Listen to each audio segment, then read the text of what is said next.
So welcome to the Happy Mindset, where we use the power of language and storytelling to help you find your voice. Today's episode is episode number 47, and today's episode title is Sustainable Relationships. So today I'm joined by Katie Wallace. Katie is the founding sustainability consultant at Hux Sustainables. She's also the CEO of Rebranding, which is a non-profit homeless employment partner of Hux Sustainables. If a sustainability consultancy and a creative agency fell in love and had a baby, Hux would be that baby. They help impact-driven and socially responsible companies grow through sustainable initiatives, creative strategies, and social media content. She also is the host of a podcast called Sustainable League, where she explores what it really takes to evolve collective consciousness and build a more resilient world. She was previously the co-host of a podcast called The Unlearned Show. So today on the podcast, Katie shares her thoughts around how sustainability is a mindset. She talks about the importance of contrast in our life. She talks about facing the unknown as an entrepreneur, how to know your inner circle and how to go about being more aware of that, and how to listen to yourself and to communicate more effectively with others. So there's a lot we got through in this podcast. I hope you can take away some information around communication and how to understand yourselves better. And if you enjoyed today's podcast, I would appreciate it if you can leave a rating and a review, and head on over to Facebook if you want to join the Happy Mindset group there. So thanks again for listening, and I hope you enjoyed today's episode. Thanks for joining us today, Katie, taking the time out to speak to us. Yeah, thanks for having me. I appreciate that. So I just want to dive in with your definition of sustainability. What does that word mean to you? I think sustainability for me, I think the biggest thing that I like to say is that it's a mindset. And because people think of recycling typically, or they think about, corporate greed or whatever it might be. And so I'm trying to get people to expand their definition and just get them to see that sustainability is how everything works in conjunction with everything else. And the idea is to get it to do that indefinitely, like not using up resources more or faster than we can actually reproduce them, or nature can reproduce them, etc. It's how we connect to each other, to the world around us, to the environment around us, businesses. It's all inclusive. If one piece of our system doesn't work, then the whole system is not sustainable. So we have to make sure that each piece is functioning. So did you always see sustainability as like a mindset, or is that something you've grown to believe in? Yeah. It wasn't something that I just was like, this is what it is. But it was like the more that I started to learn and the more like life experiences that I had, it's just this culmination of everything and I'm sure it's going to evolve more, but the more that I studied and the more I looked at everything, everything is connected. I'll just put it that way. Everything is connected. And so it's essential for us to have that mindset of when we're going into any situation. It's like, how can we sustain this? So it's been a culmination. So like when it comes to the relationships, how has your relationships evolved as your relationship with yourself has evolved? Have you seen a connection there between your relationship with yourself and your relationship with the people around you and your environment? Yeah, for sure. Because early on, we kind of just briefly talked about this. I was very disconnected. I lived probably the most unsustainable type of life that you could live, just as far as with undiagnosed mental health issues that led me to using people, places, and things, namely drugs, alcohol, and people, to make myself feel okay. And by doing that, I was just so self-focused that I couldn't see anything else that was happening around me. And it was all I could focus on was my pain. So it just was amplified. And so when I was actually able to get help and was able to see outside of myself, that's when that mindset started to form and started to take place, I think. And I think everything that I do now is directly tied back to all those experiences that I had. Is there anything that stands out for you, like an adverse situation that helped you to understand yourself better in the long run? Like something recent, or? Yeah, it can be recent, or it can even be from the past. Like something that sticks out in your mind is, at the time it seemed quite negative and you couldn't see any light to the darkness? Was there any Yeah. event in your life where, like, in hindsight, you realized that it actually taught me a lot more than I would have known possible? Oh my gosh, so many. It was like, it felt like my whole life was a black hole up until I was 19 years old. I mean, I can never effectively like describe what it felt like to be in that place that I was, but it was just so miserable. Like I was talking to my partner the other day and I was telling him how I would because I have these reoccurring dreams where I go back to this old house that I lived in, which for me just represents a lot of darkness and a lot of shame and a lot of like guilt. And I just remember sitting in my room. Nobody was like, my dad was on the road, like he was traveling, and like it was only me and him who lived there at the time. And I remember like all the blinds being closed and like light kind of shining through, and I had like a book, and I was like breaking down this like substance that I was going to put into my body. And I just thought to myself, like, this is my life. And I remember heavily contemplating suicide at that time. So like, I just say that to paint kind of a picture of what it looked like then. So, I mean, I think, and at the time when I was going through all that stuff, I wasn't thinking like, wow, this is going to make a great story one day. You know, I was just, I was, I didn't care. I didn't even see past like that moment, you know. I was hoping that some sort of concoction would take me out, you know, of the drugs and alcohol that I was doing. So I don't know if that answers your question exactly, but yeah, all that stuff. And even getting sober, like I didn't think that I didn't envision this life for me even then, you know. I had a little bit of hope about it, but I had no idea what it would turn into. So was there like a turning point for you, or was it just an accumulation of going through pain and hardship and coming out the other side? I think the turning point, like from that, I mean, I was sort of first forced into my turning point, I suppose, because I almost went to prison. And I was really fortunate enough to be given another option, which a lot of people said was worse than prison, but it was going through a 5-year program that would effectively keep me off drugs and alcohol by, you know, multiple different means. And I ended up going to just to meetings, and I ended up finding a community that helped me to stay sober through all that. And I think they started sort of the cultivation of a more sustainable mindset, and to be able to get outside of myself enough to be able to focus on other people. So I kind of had this like interesting shift from like totally being inward facing and like the suffering, like the deep end of the spectrum, to, you know, living this really amazing, beautiful life that I played a big hand in, you know? Mm-hmm. So it's something that you mentioned before, the contrast. So you've got the contrast between darkness, where you're full-time focusing on yourself, to being a catalyst for changing other people's life and focusing on other people. Like during that time when you're focusing on yourself, did you realize that's what you were doing? And what was it, the community aspect in that got you out of that, and you started realizing there's a contrast there? Like how important was the contrast for you?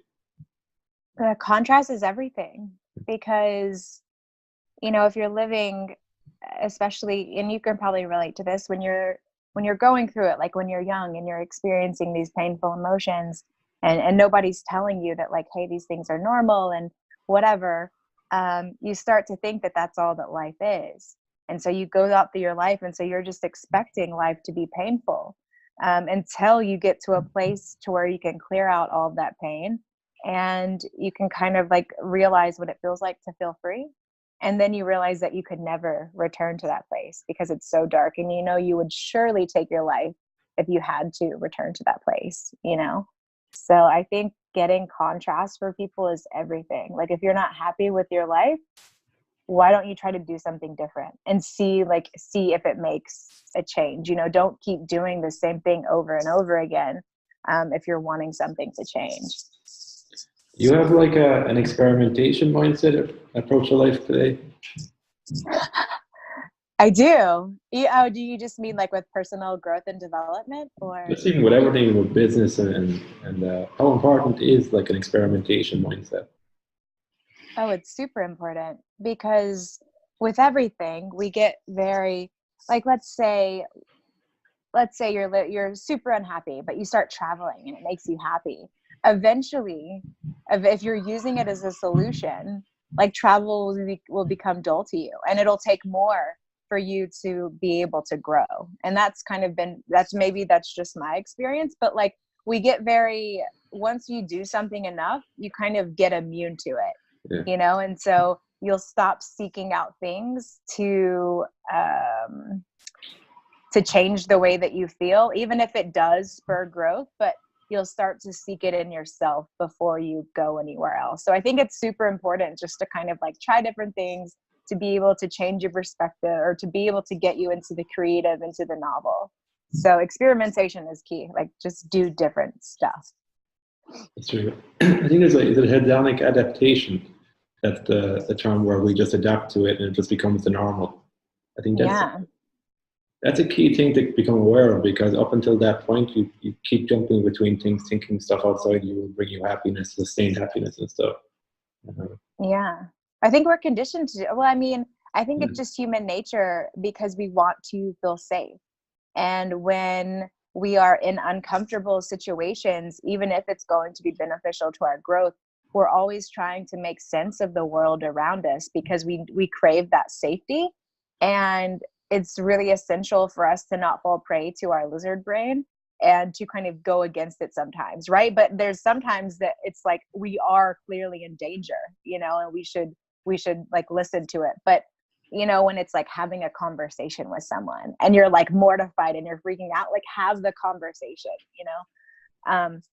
Yeah, there's a lot that goes into it, but that's kind of the gist. So like, how do you think about discomfort as an entrepreneur and somebody who wants to create impact in the world? What's your relationship like with discomfort and the unknown?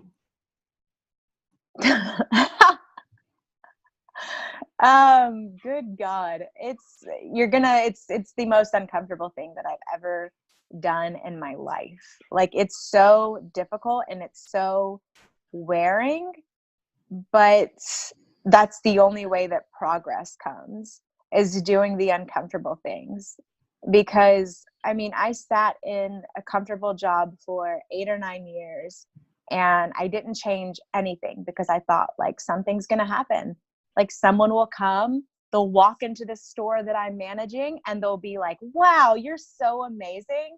And they're going to pluck me from this, like, this little comfortable life I have, and they're going to place me in this amazing position that I'm made for. But like, that doesn't happen. That's not real life. That's like a Hallmark movie.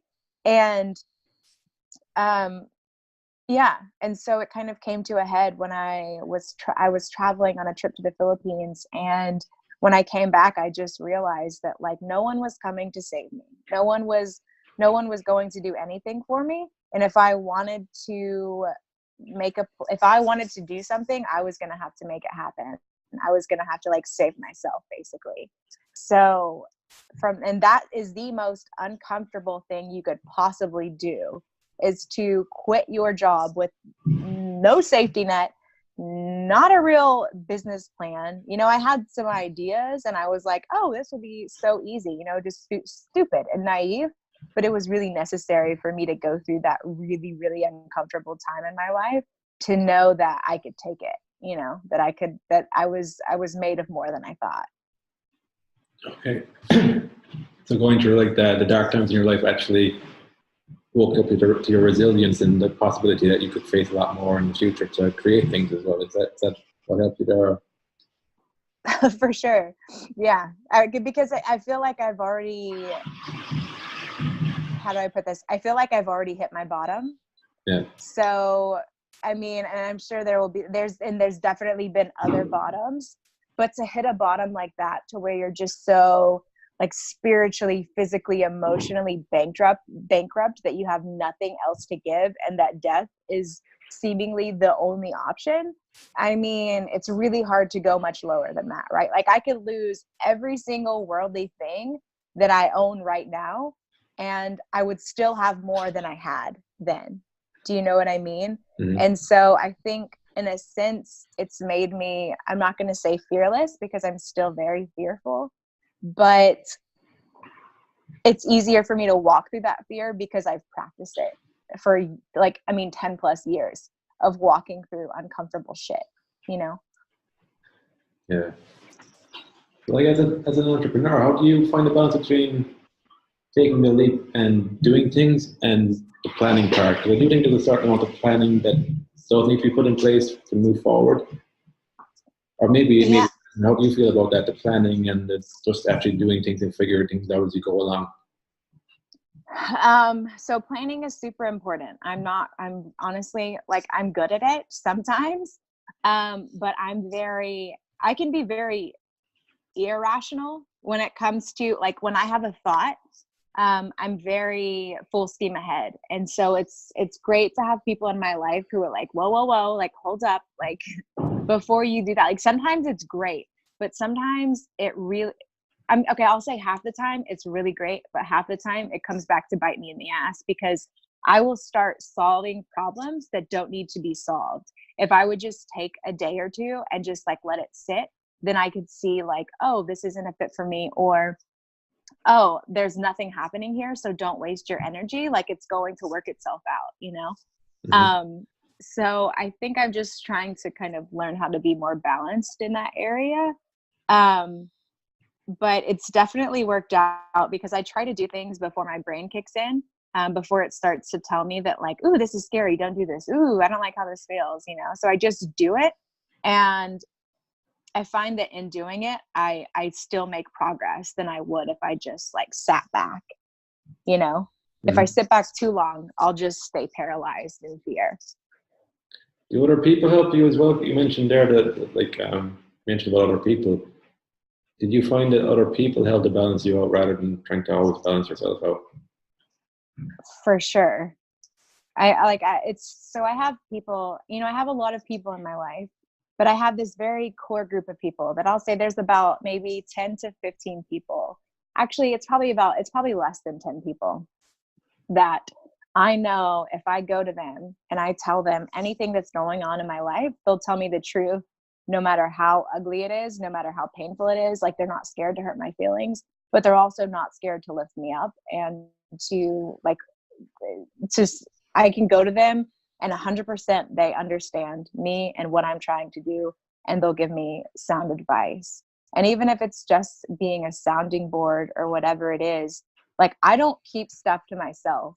Okay, like, I'm sure, I mean, if you've seen, like, any of my stuff, like, I put a lot of my stuff out there because for me, I stayed really sick by keeping everything to myself. And that's, like, one of the first things I learned was, like, secrets keep us sick, right? So if I'm thinking of doing anything, I want to get different perspectives. I want to get different life experiences. Hey, how does this sound to you? Like, trying to do everything on your own. I mean, it might work for some people, but for me, it doesn't work.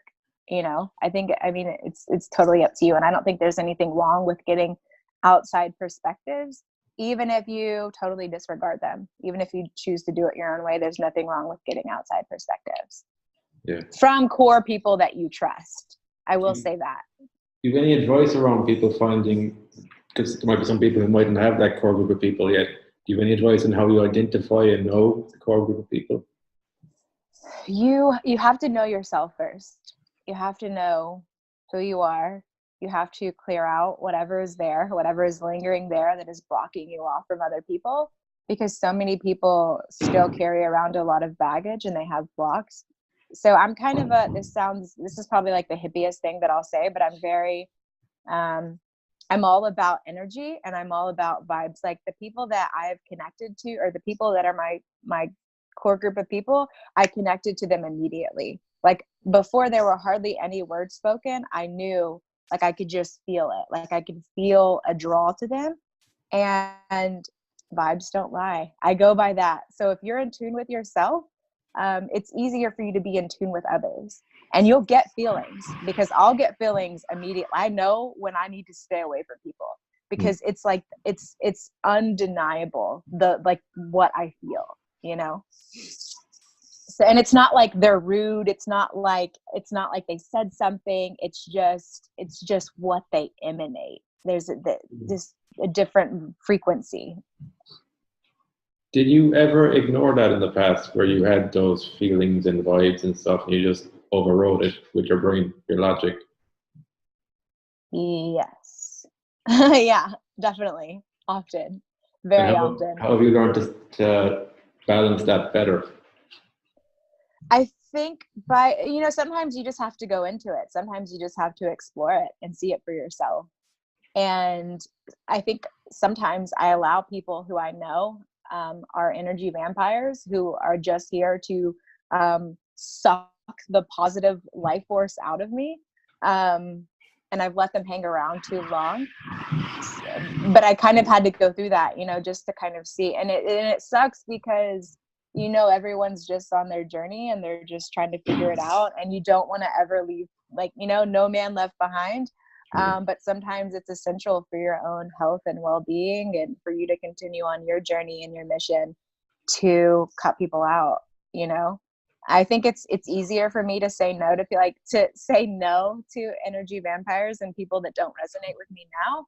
But it's just taken a lot of trial and error. And it's tricky because sometimes it could be fear. Sometimes sometimes you're intimidated. Sometimes, and you take that as like, ooh, I don't like this. It's uncomfortable. So you have to get really good at determining wait, is this a shitty person or am I just scared? That's true. Yeah. So, is there any guiding questions that help you to find out whether you're intimidated or it's just the wrong person for you? ask yourself those questions. Is this fear? What is it about this feeling? What is it about this person that maybe isn't sitting so well with me? Right? Because for me, I can tell you this, when I get around successful women, right? Successful women, I get weird. I don't know how to be myself, And that doesn't mean that I shouldn't continue to go or be around successful women. That just means I need to explore that deeper and learn how to connect with them and get over whatever is going on inside of me. Because really, probably what it signifies for me is that they're reflecting back to me that I am not exactly where I want to be yet. I'm okay with where I'm at, but I don't want to stay here. And they've been CEOs for multiple companies. They've made millions, billions of dollars. I haven't done that. And so it's sort of, they're like a reflection. They're reminding me that I'm not where I want to be. So, yeah, it's just asking yourself questions and just knowing yourself, knowing your shortcomings. And being able to refer back to those things, the little triggers that you have that might elicit a certain response. Okay. So for sustainability, why were you drawn to sustainability in particular? That word and that mission. I think first I had, so I told you I got sober and I started running. That was a big thing for me. To kind of help me just escape my mind was to go running, and it felt really good. And then after going, I think it was a therapist who suggested I go, on a hike or get out in some nature. And I was like, that's dumb. That's not going to help me. I'm just crazy. That's all. And so then I went, and there was just something about just being outside and being around trees and not hearing cars whizzing by and not hearing, just completely disconnecting. And there was something about it for me and it was the first place that I felt like I could quiet my mind, which I don't think I had ever been able to do that except for with drugs and alcohol. And so it kind of became my new addiction, is just being in nature. And that just carried on. And then I've just always kind of naturally been interested in the outdoors and just kind of exploring. And so it was just a natural progression, I suppose. And then after going to the Philippines and kind of seeing I knew a lot of these problems existed, but they weren't really made real to me until I saw them up close and in person. And it was so glaring that I couldn't shut it off. Like I couldn't shut off the fact that, millions, probably billions of people like don't have access to, let's say, clean energy or clean water or clean sanitation or jobs or like necessary medicines to live, and all of these are homes. Like all of these things just didn't sit well with me. And so I wanted to build a business that I could help take on some of these really fundamental problems. Because the thing is, like when your basic needs aren't met, it's going to be impossible for you to get to that point to where you can create and to where you can contribute, because all you're doing is trying to survive. And I can relate to that because I know what it's like to just be trying to survive, but because of drug and alcohol addiction. And so I just have like just this want to get people to that point to where they can create, contribute, and thrive. When do you realize that business was the best vehicle to create an impact in this arena? Because I had this idea about nonprofits, and I mean, I don't think it's just an idea, but I think I just didn't want to go around with my hands out asking for money. I wanted to create a self-sustaining business that could be a constant cash flow to be able to fund different projects that would take on, whatever issues we deemed, like right now it's homelessness. And so, I just wanted a sustainable model. And I thought that a business would be the best way to do that. Do you believe in you can't give what you can't have? Did you ever come across that? Yeah, 1,000,000%. Does that influence like the decisions you take around business and around just everything? Yes. Yeah. I think especially in the sense of when I get into dark places now, I have to remind myself that I have to take care of myself. Because if I don't, everything else around me will fall to shit. So if I'm not right with myself, then how am I going to contribute to the world? And I've seen it. Like I'll even say in the past, like few weeks, just kind of like dealing with some stuff, like nothing major, but just sort of some internal stuff. And I would notice like when I'm showing up to events that I wasn't bringing me there. And so I think it's essential for people to consistently check in with themselves and make sure that they are taken care of. Because I think that causes you probably burnout among other things that come along with not taking care of yourself. Like, yeah. How do you build a business without burning out? Like, how do you find that balance where you're not getting bogged into the detail, or you're not creating a life around your business, you're creating a life? How do you find that for yourself, that balance? I'm still figuring that out. I wish I could, so it's really hard for me to say, because last year it was interesting because I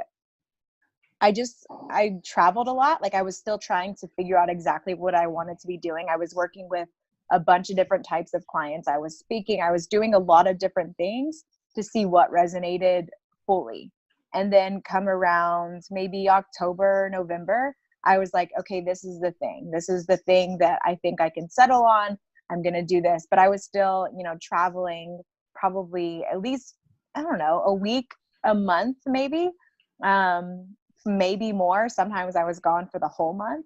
So around December, I took this trip, and it just felt, well, I'll say in October, I took a trip, and I think that was like the last time that it felt good. And then I realized that I was starting to use travel as an escape. Like every time a client got, like, it was difficult or something got hard, I would just be like, oh, I need to take a trip, and I was starting to use it as an escape versus working on my company or working on whatever it was. So I think it's just a constant, kind of like at first it's sort of like this, like you're swinging back and forth, like trying to figure out which way it goes, but then it starts to kind of level out and you start to see like, oh, it's not like traveling that's inherently bad. It's when I use traveling to escape that's bad.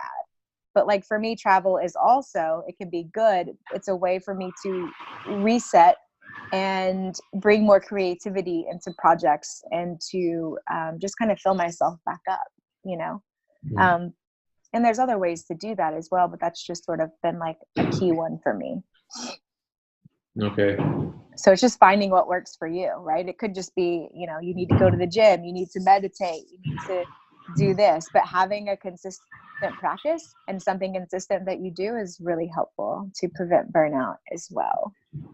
And checking in with yourself then regarding why you're doing a certain thing, if it's not feeling good for you anymore as well. That's actually quite important, because I think it can start off, it feels really good, and then after a while you realize it's not even feeling that great anymore. You can overlook that as well. Mm-hmm. So you've got a podcast as well, not Sustainable League. What's that all about? Yeah, Sustainable League. So my whole thing is I just want to get people to think about things that they probably weren't thinking about when it comes to sustainability. And that could be, I just did an episode that it's going to be really interesting, and I'm kind of scared to put it out, but we talk about ayahuasca and plant medicines as a means for mindset shift. But we also talked about travel too. And so it's just it's eclectic, but we talk about real environmental stuff and how people can make an impact there. But we also talk about the sustainability as a whole, right? Like everything that goes into it. So that's kind of what you can expect. It's just a conversation between me and someone who works in some industry that is contributing towards building a more sustainable world, basically. Okay, that sounds good. The sustainable relationships part. Can you explain a little bit more on the relationships part, how that ties into sustainability? Yeah. Well, my thing about relationships is that we're always in relationships, no matter what, unless you are, even if you're a monk, you're in a relationship. And unless you're a hermit who lives in a cave far, far away from everyone up in the mountains or something, you have relationships. I don't care if it's with your FedEx guy who's just dropping off your packages. It's like, that's a relationship. And so everything that we do everything that we're building together is based off of these relationships. And that's why I'm so big on communication, because how are we going to build towards a more sustainable world when we have to work together to do that, but we're not able to communicate to each other, So, truly, relationships and our communication is the foundation of building a more sustainable world.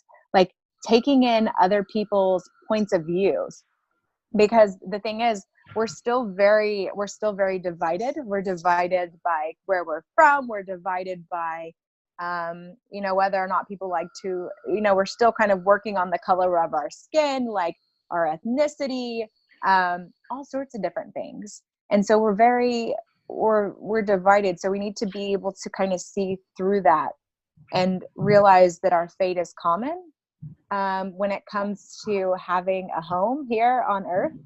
And yeah, I think that's kind of the idea behind relationships, right? Like how that ties into sustainability. Does that make sense? Yeah, no, that totally makes sense. It's like it's going beyond the surface levels where we see the differences between each other and looking more deeper and seeing the similarities that we have, and then ways to make things work for everybody as much as possible. Like, is there like for me, I think a key component I've learned over the years and continue to learning is listening to other people. I'd taken that for granted, listening as a skill. I hadn't thought that. I didn't really think too much about how what I heard people say was affected by how I thought. I always thought it was like you just listen to somebody else and you're hearing what they're saying. I didn't realize that there was another level of me thinking what I'm hearing mixed in there as well. So have you any tips to help people to listen better to other people and to also just communicate their message in a less emotionally charged way? Like when you feel triggered by somebody, to taking a step back and going, what's going on here, before you respond to somebody? Mm-hmm. I'm just going to be real. Like, I'm the worst active listener in the world. Like, it I'm just really shitty at it. So there's an organization that I truly am obsessed with, which is Relationships First. And they teach a dialogue that is super, super simple, but it is so effective. Like I'm talking, I can use this dialogue with my partner to go from yelling match to, oh, hey, this is what's actually going on, because what happens is we have all these perceived ideas and notions about people. And when we're communicating, especially in a heated situation, those things start to come out, right? And it has nothing to do with what is actually going on. It could just be that like there weren't dishes done, right? And instead of me coming in and yelling and being like, I've been working all day, like you don't understand, like this makes me feel like, or I don't even need to say that, I was like, this is BS, like you don't care, you don't do enough, you don't do this, like blah blah blah, and I'm just like vomiting all of these things over. But really, me seeing those dishes in the sink just made me feel like he didn't see how much work I was putting in and how much that I have going on, and that it would have been really nice to come home and like to not have to do the dishes on top of everything. But instead of saying that, a lot of people do the former. They do the whole yelling thing. And not that personal relationships are the only ones that go through that. I mean, business relationships, I mean, good God, look at government and all sorts of different stuff that comes from that, right? Mm-hmm. But the thing is, when you're talking about real communication, you're going to have to really talk about what's going on inside of you, why you're feeling that way. It's easier to be angry and to make up all this crap than just to say, hey, it hurt my feelings that you did this, hey, it made me feel unloved. Hey, that like made me feel like I wasn't good enough,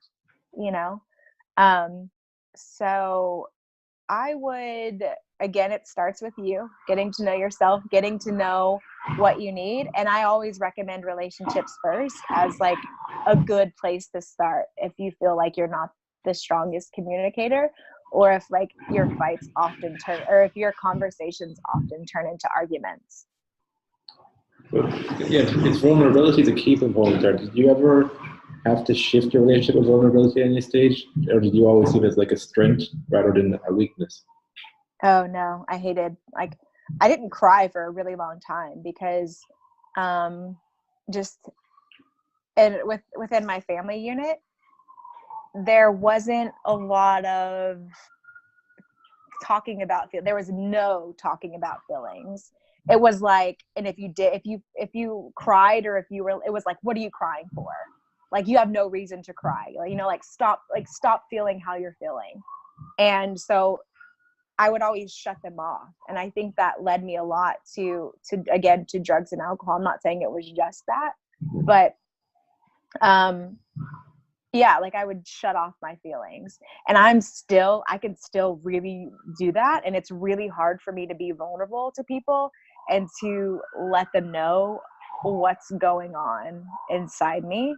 And it's just a practice of getting in touch with yourself, knowing what's going on, and then practicing communicating to that to other people in a way that they understand.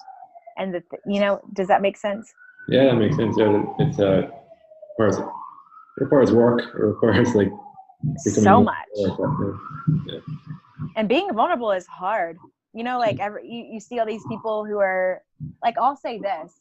People see my videos on LinkedIn and they're like, wow, you're just so vulnerable and raw. And I'm like, to me, like, that's a very controlled, like I'm still very much controlling the narrative.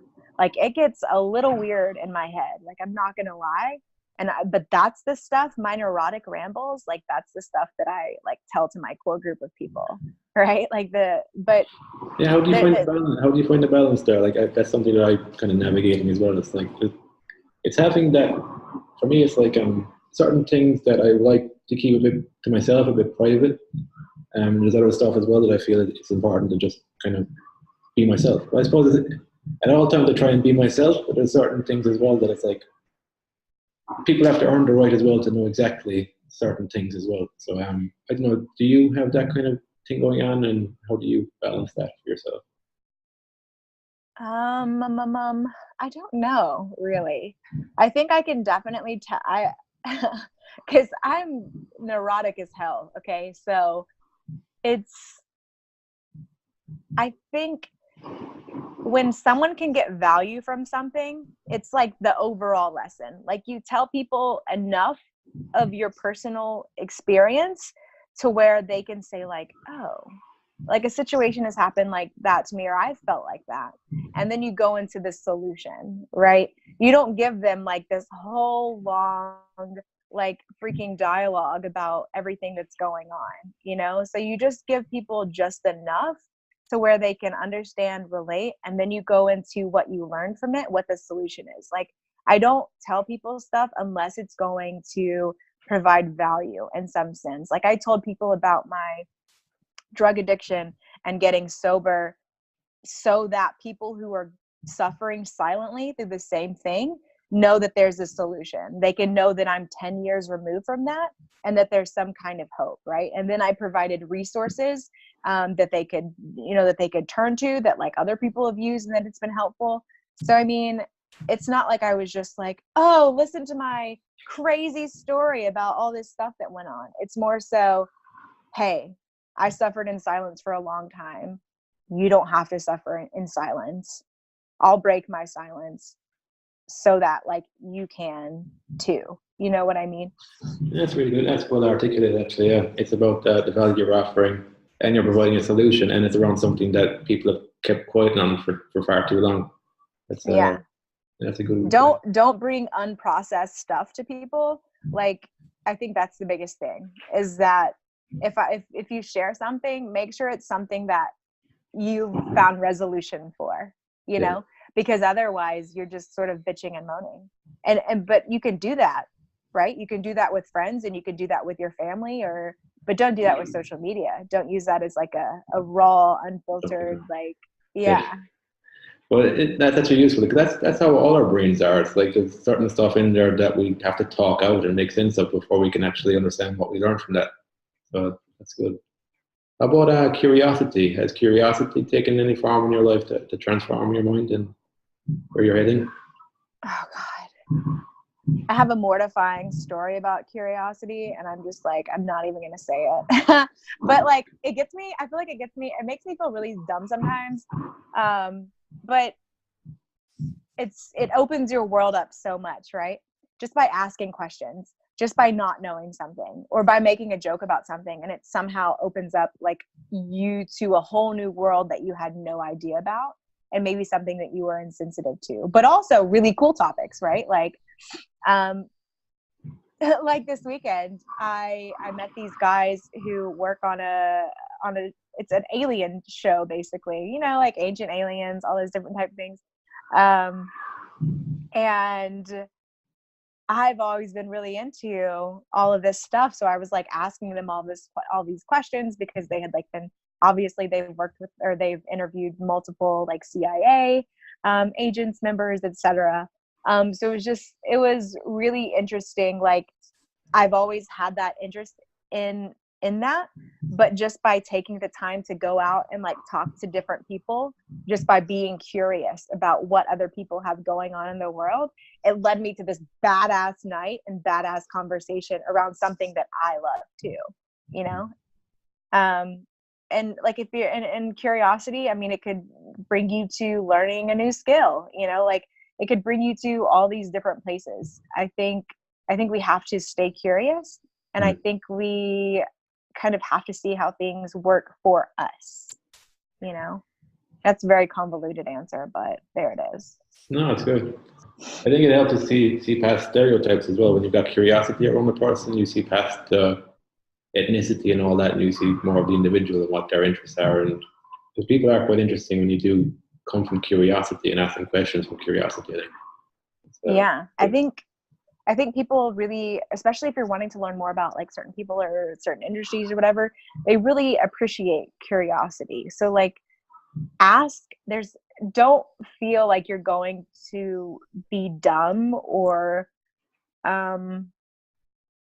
sometimes I feel a little out of my element, but I'll say that. Like, so if you kind of get that same like weirdness, like you don't want to seem like you're dumb or something like that, just be like, look, I'm very oblivious when it comes to this, but I want to learn. I want to know more.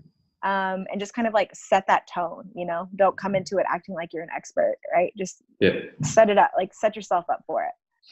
Cool. So Hux Sustainables, that's your company. Can you tell us a little bit about your company and what's the mission for it?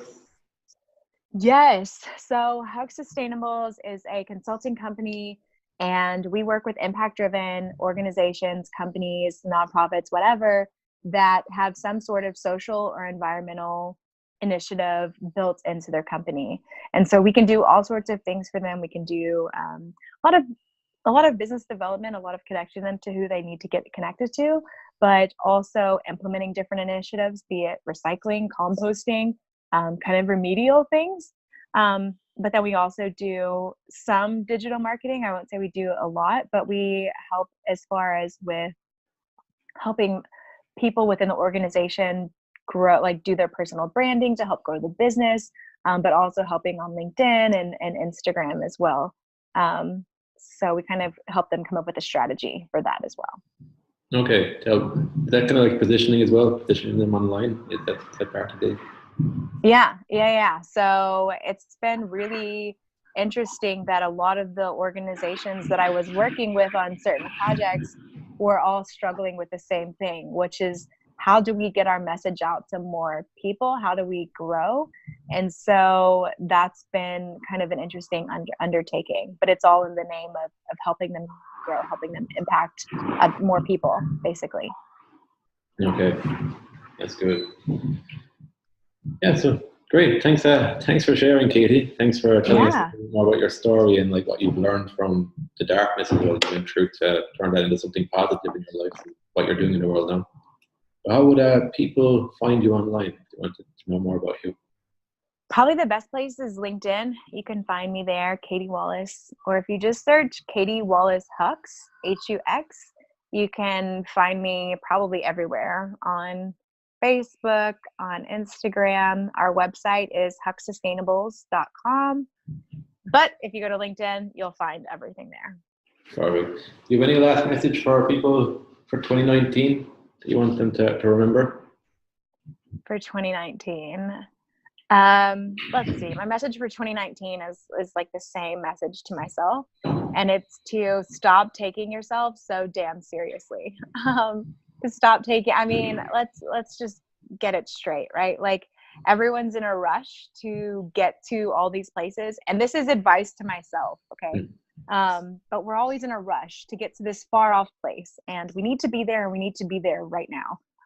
But it's essential for us to come into the present moment and to look at what's happening around us, because it is freaking beautiful. And if you're just rushing by, you're going to miss it. You're going to miss the whole point. You're going to miss life. So stop taking yourself so damn seriously. Like, life is fun. It really is. Cool. Great message, Katie. Yeah. Thanks again for taking your time. And best of luck with everything in 2019. And until next time, have fun and enjoy the process. Awesome.